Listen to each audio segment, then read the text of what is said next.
है शियांग वांग family, welcome back guys. अब ये स्टोरी थोड़ी इंटरेस्टिंग और कंफ्यूजिंग होने वाली है क्योंकि फर्स्ट चैप्टर से लेकर अब तक के चैप्टर तक जो भी एक्शन हुआ, इस चैप्टर के बाद उन सारे एक्शंस के रिएक्शन देखने को मिलेंगे। सो अगर कोई पार्ट समझ में ना आए तो मुझे कमेंट सेक्शन में ज़रूर बताना, मैं ज़रूर एक्सप्लेन करूँगी। So slow poison of love का नेक्स्ट चैप्टर स्टार्ट करते हैं। वेंचाओ, सुशे, यहाँ तक कि लान वांगजी खुद भी कोशिश कर रहा था कि वो बैरियर टूट जाए जो वांगजी के आसपास उसे प्रोटेक्ट करने के लिए अपने आप अपीयर हो रहा था, पर वो बैरियर टूट ही नहीं रहा था क्योंकि उसे वांगजी ना ही क्रिएट कर रहा था ना ही उसे तोड़ पा रहा था। वो बैरियर अपने आप वांगजी को प्रोटेक्ट कर रहा था, जैसे वो सिर्फ वांगजी के लिए ही बना था। वेंचाओ बहुत ज़्यादा गुस्सा हो चुका था क्योंकि उसे कैसे भी करके लान वांगजी को मारना होगा, क्योंकि इतने सारे स्ट्रॉन्ग कल्टीवेटर ऑलरेडी यहाँ मौजूद थे, पर वो भी उस डार्क एनर्जी से लड़ नहीं पा रहे थे। जैसे ही वांगजी ने अपनी गुचिन का यूज किया, वैसे ही वो सारी डार्क फिगर अपने आप कहीं ना कहीं कमजोर पड़ रही थी। इसीलिए वेंचाओ को डर लग रहा था कि लान वांगजी विंग की तरह फिर से पूरे कल्टीवेशन वर्ल्ड को सेव ना कर ले और उसका हाल भी अपने फादर जैसा ना हो। इसीलिए वो वांगजी को कैसे भी उस बैरियर से बाहर लाकर उसे मारना चाहता था किसी भी हाल में, पर वेंचाओ ये कर ही नहीं पा रहा था क्योंकि वो बैरियर टूट ही नहीं रहा था और ना वांगजी उसे तोड़ पा रहा था। वेंचाओ वांगजी की तरफ गुस्से से देख रहा था और वांगजी लगातार कोशिश कर रहा था, पर वो बैरियर तभी अपीयर हो रहा था जब वांगजी पर वार हो रहा था। जब भी वांगजी खतरे में होता तब वो बैरियर अपने आप क्रिएट हो जाता, वांगजी को प्रोटेक्ट करता और बाद में अपने आप ही डिसअपियर भी हो जाता। वेंचाओ अब इरिटेट हो चुका था क्योंकि वांगजी के पास से उसे एक तो बहुत स्ट्रॉन्ग ऑरा महसूस हो रहा था, दूसरा उसे वांगजी को मारने के लिए अब ज्यादा वेट नहीं करना था। उसे कैसे भी करके वांगजी को जल्द से जल्द खत्म करना था। वेंचाओ के दिमाग में एक ख्याल आया और उसने लैन सिचन को अपने साथ पकड़ा और वो उसे वांगजी की तरफ ले जाने लगे। एक्चुअली सिचन पर वेंचाओ के डार्क फिगर अटैक कर रहे थे और वेंचाओ ने उन सब को रोका और उसने लैन सिचन को जबरदस्ती पकड़ा और वेंचाओ लैन सिचन को घसीटते हुए वांगजी के पास लेके गया। उसने लैन सिचन को वांगजी की तरफ थ्रो कर दिया, जिससे लैन सिचन सीधा वांगजी के तरफ बढ़ गए और लड़खड़ा गए, पर वांगजी ने उन्हें तुरंत ही पकड़ लिया। लैन सिचन नीचे नहीं गिरे और वो अपनी ही जगह खड़े हो गए वांगजी की हेल्प से। जैसे ही वेंचाओ ने देखा कि वांगजी के पास लैन सिचन जा पा रहे हैं, उसके चेहरे पर एक हल्की सी स्माइल आ गई। उसने सुशे को अपने पास बुलाया और उसने सुशे से कहा कि वो अब वांगजी के पास जाए, पर जैसे ही सुशे ने कोशिश की वांगजी के पास जाने की, तुरंत वो बैरियर फिर से अपीयर हो गया। अब वेंचाओ को समझ में आ चुका था कि वांगजी के आसपास से ये बैरियर कैसे हटाना है, या अगर वो बैरियर ना भी हटे तो उसे वांगजी को कैसे मारना है। पूरा कल्टीवेशन वर्ल्ड अभी भी उन बर्ड और क्रीचर्स के हाथ में था, इसीलिए कोई भी कुछ भी नहीं कर पा रहा था। लैन फैमिली अभी भी वेंचाओ के ही कब्जे में थी। वेंचाओ पीछे मुड़ा और उसने पूरे लैन फैमिली की तरफ देखा।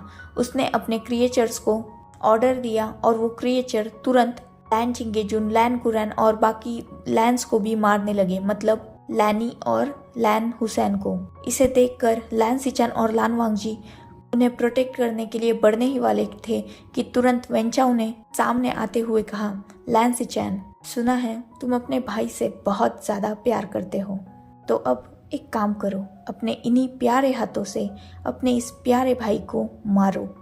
ये सुनना था और लैन सिचन, लान वांगजी अपने ही जगह फ्रोज हो चुके थे। लैन सिचन ने शॉकिंगली वेंचाओ की तरफ देखा, तब वेंचाओ ने एक क्रीपी स्माइल के साथ कहा, लान वांगजी के करीब सिर्फ वो इंसान जा सकता है जो लान वांगजी के करीब हो या जिसे लान वांगजी अपना मानता हो। मैं तो इसके करीब नहीं जा सकता और ना ही मेरे ये क्रीचर्स।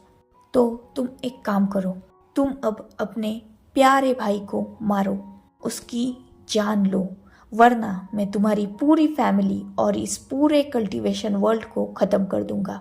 ये सुनकर लैन सिचन टोटली शॉक हो चुके थे और वो लान वांगजी की तरफ देख रहे थे, पर लान वांगजी, उसके चेहरे पर कोई भी इमोशन नहीं था।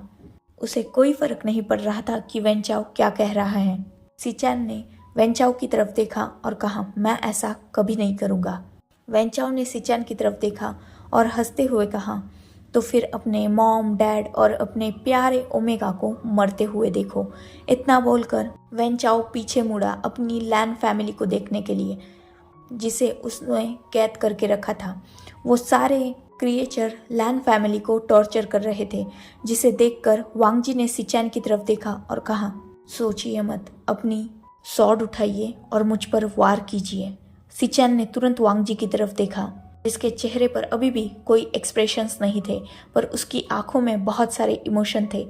सिचैन ने वांगजी की तरफ देखते हुए और कांपते हुए कहा, नहीं, मैं तुम्हें कैसे मार सकता हूँ, तुम। तभी वांगजी ने बीच में ही सिचैन को रोकते हुए कहा, मेरी जिंदगी और मेरी मौत दोनों भी बेफिजूल है, क्योंकि मैं जिंदा भी हूँ तो मौत जैसी ही लाइफ जी रहा हूँ। मेरे मरने से अगर मैं अपनी पूरी फैमिली और कल्टीवेशन वर्ल्ड को बचा सकता हूँ तो मुझे मरने में कोई अफसोस नहीं है। सोचिए मत, मैं कभी भी अपनी मौत के लिए आपको जिम्मेदार नहीं मानूंगा। जस्ट मुझ पर अटैक कीजिए। वैन चाओ, जो थोड़ा पास ही खड़ा ये सब सुन रहा था, उसने सिचैन की तरफ उसी क्रीपी स्माइल के साथ देखा और कहा, तुम्हारा भाई तुमसे ज़्यादा इंटेलिजेंट है, अब सोच क्या रहे हो, अटैक करो उस पर। सिचैन भी मजबूर थे, इसीलिए उन्होंने अपनी सॉर्ड उठाई और वो वांगजी पर अटैक करने लगे।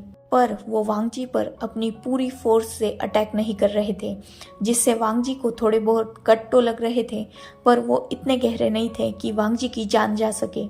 वही दूर खड़ी लैन फैमिली ये सब देख रही थी और पूरा कल्टीवेशन वर्ल्ड भी। वो सब सिचैन को मना कर रहे थे, पर सिचैन के पास भी कोई रास्ता नहीं था, इसीलिए वो मजबूरी में ये सब कर रहे थे। वेन चाओ ने जब देखा कि सिचैन अभी भी वांगजी पर फुल फोर्स से वार नहीं कर रहा, वो हुसैन के पास गया और उसने हुसैन को अपनी सॉर्ड के हेल्प से बहुत ज़्यादा इंजर कर दिया, जिसने हुसैन तुरंत ही ज़मीन पर गिर गया। जैसे ही ये सिचैन ने देखा, वो बहुत तेज से चिल्लाए हुसैन के नाम से और वो हुसैन के पास आने ही वाले थे। तभी वेन चाओ ने सिचैन की तरफ देखा और कहा, आगे मत बढ़ना, वरना तुम्हारा ये प्यारा ओमेगा मौत को गले लगा लेगा। अब तुम्हारे पास सिर्फ एक रास्ता है, या तो अपने भाई को मारो या तो मैं तुम्हारे इस ओमेगा को मार देता हूँ। नी मिंजू आगे बढ़ने ही वाले थे अपने भाई को बचाने के लिए, पर एक अजीब से क्रीचर ने उन पर भी अटैक कर दिया, जिससे नी मिंजू भी घायल हो गए। अब सिचैन के पास कोई भी रास्ता नहीं था। वांगजी ने सिचैन की तरफ देखा और कहा, भाई सोचो मत, जस्ट किल मी। सिचैन की आंखों में आंसू आ चुके थे। एक तरफ उनका ओमेगा और पूरी फैमिली थी, तो दूसरी तरफ वो भाई जिसको उन्होंने बचपन से बड़ा किया था। सिचैन ने वांगजी की तरफ अपनी टीयरी आइज से देखा और उन्होंने अपनी नज़रें तुरंत वांगजी से हटाकर नीचे झुका ली। तब वांगजी सिचैन के पास गया और उसने सिचैन के फेस को होल्ड करते हुए कहा, भाई जस्ट किल मी, इन सब चीज़ों में आपकी कोई गलती नहीं है, ये सब बस एक सिचुएशन है जिससे हम सबको बाहर निकलना है। मेरे एक की मौत अगर इन सब की ज़िंदगी है तो मुझे मौत मंजूर है। वैसे भी एक कल्टीवेटर का तो यही काम होता है ना, तो सोचो मत और मुझ पर फुल फोर्स से अटैक करो। सिचैन ने वांगजी की तरफ देखा और कहा, आई एम सॉरी मेरे भाई, मैं तुम्हें प्रोटेक्ट नहीं कर पाया। वांगजी के चेहरे पर एक हल्की सी स्माइल आ गई और अब वो सिचैन से थोड़ा दूर खड़ा हो गया। सिचैन ने वांगजी पर अटैक किया, जिससे वांगजी थोड़ा घायल हो गया, पर इस बार वो थोड़ा ज़्यादा ही घायल हो चुका था। वेन चाओ के चेहरे पर वही घटिया स्माइल थी। उसने सिचैन की तरफ देखा और कहा, सोच क्या रहे हो, उठाओ अपनी सॉर्ड और वार करो उस पर। सिचैन ने वांगजी पर दूसरा अटैक किया, जिससे वांगजी अपने नीज पर आ चुका था और उसने अपने माउथ से ब्लड निकाला। इसे देखकर वेन चाओ के चेहरे की स्माइल और भी ज़्यादा बड़ी हो गई। सिचैन जब वांगजी पर थर्ड वार करने ही वाले थे, तभी वेन चाओ ने चिल्लाते हुए कहा, रुको। सिचैन तुरंत रुक गए और वो वेन चाओ की तरफ देखने लगे। वेन चाओ आगे आया और वो वांगजी के पास जाने की कोशिश करने लगा, पर फिर से वांगजी के पास वो शील्ड अपीयर हो गई, जिसने वेन चाओ को वांगजी को छूने की इजाज़त नहीं दी और वेन चाओ को पीछे ढकेल दिया। वेन चाओ कुछ भी समझ नहीं पा रहा था कि ऐसा हो क्यों रहा है, क्यों ये शील्ड वांगजी को प्रोटेक्ट कर रही है। उसके दिमाग में अचानक एक घटिया प्लान आया और वो अपने अल्फा फेरोमोन्स को रिलीज करने लगा। वो अपने अल्फा फेरोमोन्स को बहुत ज़्यादा रिलीज करने लगा, जिससे वांग जी का ओमेगा इफेक्ट हो और वो वांग जी की बॉडी पर कमांड ले। क्योंकि कहीं ना कहीं वेंचाओ को लग रहा था कि वांग जी का ओमेगा है जो उसे दूसरे अननोन अल्फा से प्रोटेक्ट कर रहा है, क्योंकि सिचैन भी तो एक अल्फा है। पर वो तुरंत ही वांग जी के पास आ गई, क्योंकि वांग जी उन्हें अपना मानता है और वांग जी का ओमेगा ये जानता है कि सिचैन वांग जी के ब्रदर है। इसीलिए वांग जी के ओमेगा ने तब वो शील्ड क्रिएट नहीं की। सो उसने सोचा कि क्यों ना वो वांग जी के ओमेगा को इफेक्ट करे और उस शील्ड को तोड़ने के लिए उसे मजबूर करे। फिर हो सकता है कि वो वांग जी की गोल्डन कोर को डिस्ट्रॉय करके वांग जी को अपने साथ रख पाए एज हीज कॉन्क्यूबाइन। इसीलिए वेंचाओ अपने फेरोमोन्स बहुत ज़्यादा रिलीज करने लगा। पर वेंचाओ के फेरोमोन्स का वांग जी पर कुछ ज़्यादा इफेक्ट नहीं हो रहा था। इनफैक्ट वेंचाओ के फेरोमोन्स वांग जी को बहुत ज़्यादा इरिटेट कर रहे थे। वेंचाओ और भी ज़्यादा अपने फेरोमोन्स को रिलीज करने लगा और अब वो अपनी डिमोनिक पावर्स का भी यूज करने लगा, जिससे वांग जी का ओमेगा कहीं ना कहीं ट्रिगर हो रहा था। पर वो ऑब्वियसली जानता था कि यह अल्फा उसके पहचान का नहीं है, इसीलिए वो वांग जी की बॉडी पर कमांड नहीं लेना चाहता था।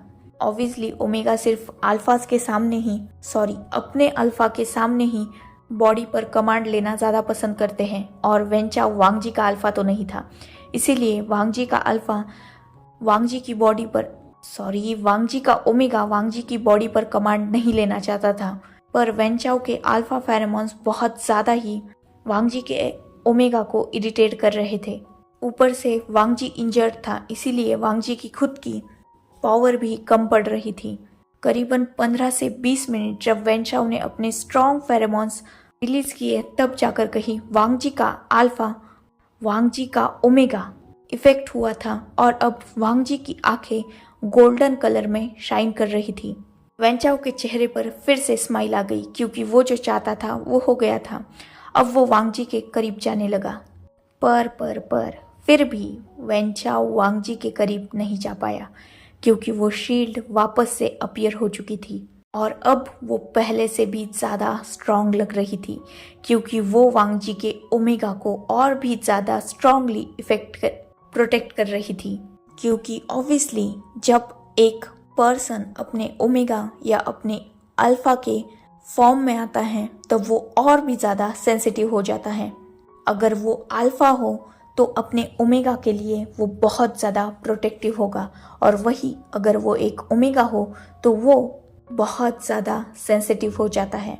इसीलिए वो शील्ड जिसे अब समझ में आ चुका था कि जिसे उसे प्रोटेक्ट करना है वो वांग जी नहीं बल्कि उसका ओमेगा है, वो और भी ज़्यादा अपना स्ट्रांगली वर्क करने लगी। और अब वांग जी के आसपास वेंचाओ भटक भी नहीं पा रहा था।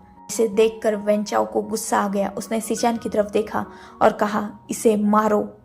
सिचैन ये सब देखकर बहुत ज़्यादा गुस्सा हो चुके थे, क्योंकि ऑब्वियसली वेंचाओ के फेरोमोन्स उन्हें भी समझ में आ रहे थे। वो एक अल्फा थे, उन पर कोई इफेक्ट तो नहीं हो रहा था, पर वो समझ रहे थे कि वेंचाओ क्या करना चाहता था। पर वो खुश थे कि वो शील्ड अभी भी वांग जी को प्रोटेक्ट कर रही थी। सिचैन ने वेंचाओ की तरफ देखा और कहा, प्लीज़ उसे छोड़ दे, वो छोटा है अभी। वेंचाओ ने सिचैन की तरफ देखा और कहा, मैंने कहा उसे जान से मार डालो, वरना इसे बचाने के चक्कर में तुम अपने ओमेगा को खो दोगे। सिचैन मजबूर हो चुके थे। उन्होंने वांग जी पर थर्ड अटैक किया, जिससे वो अटैक अब वांग जी पर नहीं पर वांग जी के ओमेगा पर हुआ और वो बहुत बुरी तरीके से इंजर्ड हो चुका था। वेंचाओ ने वांग जी को ऐसी हालत में देखा, वो और भी ज़्यादा खुश हो गया और उसने सिचैन की तरफ देखा और कहा, एक आखिरी बार, और अब ये नहीं मरा तो तुम और तुम्हारी पूरी फैमिली अब मौत के घाट उतार दूंगा। इतना बोलकर वो सिचैन के अटैक का वेट करने लगे। सिचैन ने अपनी सॉर्ड उठाई, उनके हाथ कांप रहे थे। अपना ही छोटा भाई और उसे मारना होगा, ये सच में बहुत ज़्यादा दर्दनाक काम था। सिचैन को ये करना तो नहीं था, पर उनकी मजबूरी बन चुकी थी, क्योंकि पूरा कल्टीवेशन वर्ल्ड और लैंड फैमिली वेंचाओ के कब्जे में थी। सिचैन ने अपने कांपते हाथों से अपनी तलवार उठाई और वो वांगजी पर एक लास्ट स्ट्रॉन्ग अटैक करने ही वाले थे कि तभी पूरे कल्टीवेशन वर्ल्ड में, जहां अब तक डार्कनेस फैली हुई थी, एक बहुत स्ट्रॉन्ग व्हाइट लाइट अपीयर हो गई, जिससे पूरा कल्टीवेशन वर्ल्ड एक पल के लिए स्टॉप हो गया और सब ने अपनी आंखें बंद कर ली थी। वो लाइट इतनी ज्यादा ब्राइट थी कि अपनी आंखों के सामने किसी को भी कुछ भी नजर नहीं आ रहा था। धीरे धीरे वो लाइट थोड़ा थोड़ा कम होने लगी और एक पर्सन ने उस बैटल फील्ड में एंटर किया। किसी ने भी उस पर्सन का फेस नहीं देखा था, क्योंकि ऑब्वियसली उसके पीछे से इतनी स्ट्रॉन्ग लाइट आ रही थी कि उस पर्सन का फेस किसी को नजर आ ही नहीं रहा था। बस एक ब्लैक फिगर उन सबको अपने तरफ आते हुए महसूस हो रही थी। धीरे धीरे वो ब्लैक फिगर उन सब के पास आ गई और वो व्हाइट लाइट थोड़ी थोड़ी करके डिसअपियर हो गई और अब हर कोई उस ब्लैक फिगर का फेस क्लियरली देख सकता था और हर कोई वो फेस देखकर शॉक हो चुका था। हर कोई अपनी शॉकिंग स्टेज में था, पर उस पर्सन का ध्यान अभी किसी पर नहीं था। उसका ध्यान सिर्फ नीचे पड़े उस ओमेगा पर था, जो ऑलमोस्ट अपनी आखिरी सांसें गिन रहा था। वो ब्लैक फिगर जिसने नेवी ब्लू और ब्लैक कॉम्बिनेशन की ड्रेस पहनी हुई थी, धीरे धीरे चलते हुए उस ओमेगा की तरफ जाने लगा। उसने उस ओमेगा के पास जाकर उसे अपने आर्म्स में ले लिया और वो उस ओमेगा के फेस को सहलाने लगा।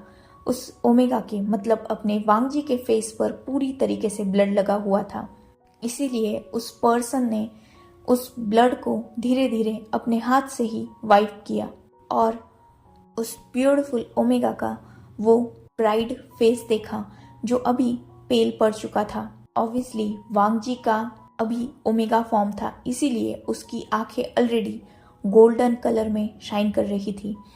वांगजी ने अपने हाथ को बढ़ाते हुए उस पर्सन के फेस पे रखा और अपनी लड़खड़ाती हुई वॉइस में बस एक वर्ड अपने मुंह से बाहर निकाला, अल्फा। वो पर्सन जिसकी आंखें अब सिल्वर कलर में शाइन कर रही थी, उसने उस प्यारे से ओमेगा को मतलब अपने वांगजी को ब्राइडल स्टाइल कैरी किया और वो उसे उन सारे स्ट्रॉन्ग कल्टीवेटर्स की तरफ लेके जाने लगा। जैसे जैसे वो अल्फा अपने कदमों को बढ़ा रहा था, वैसे वैसे वो सारी ब्लैक फिगर्स अपने आप ही उसके रास्ते से डिसअपियर हो रही थी। उस अल्फा की आंखें अभी भी सिल्वर थी और उसकी आंखें सिर्फ अपने ओमेगा की तरफ थी, जो अभी भी खून में लथपथ था। उस अल्फा ने अपनी स्ट्रॉन्ग पर स्लो वॉइस में कहा, आई एम सॉरी, मैं लेट हो गया। मैं सच में एक बुरा अल्फा हूँ जो अपने ओमेगा को प्रोटेक्ट करने में लेट हो गया। वांगजी के चेहरे पर एक हल्की सी स्माइल आ गई और उसने कहा, आप माफी।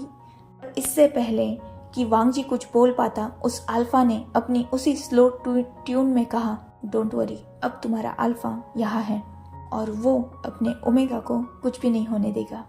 इतना बोलकर विंग ने वांगजी को उन सारे स्ट्रॉन्ग कल्टीवेटर की तरफ लाकर नीचे लेटा दिया जमीन पर। ऑब्वियसली वो अल्फा कोई और नहीं, हमारा वी वुशियान था, द यीलिंग पेट्रियार्क, जिसे इस बैटल फील्ड में देखकर हर कोई शॉक हो चुका था और अपने शॉक से अभी तक बाहर आया ही नहीं था। विंग के फेस पर वांगजी के लिए कंसर्न था और वो जब से इस बैटल फील्ड में उतरा था, उसने सिर्फ वांगजी की तरफ ही देखा था।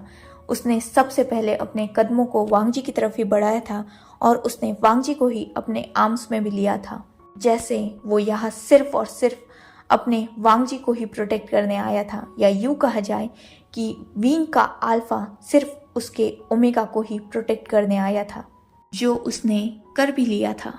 So enough for today. Let's take a break. Next chapter in next video. If you like my explanation, like, comment and subscribe my channel. Hopefully you all are enjoying this journey. Goodbye. Take care. Enjoy your beautiful life.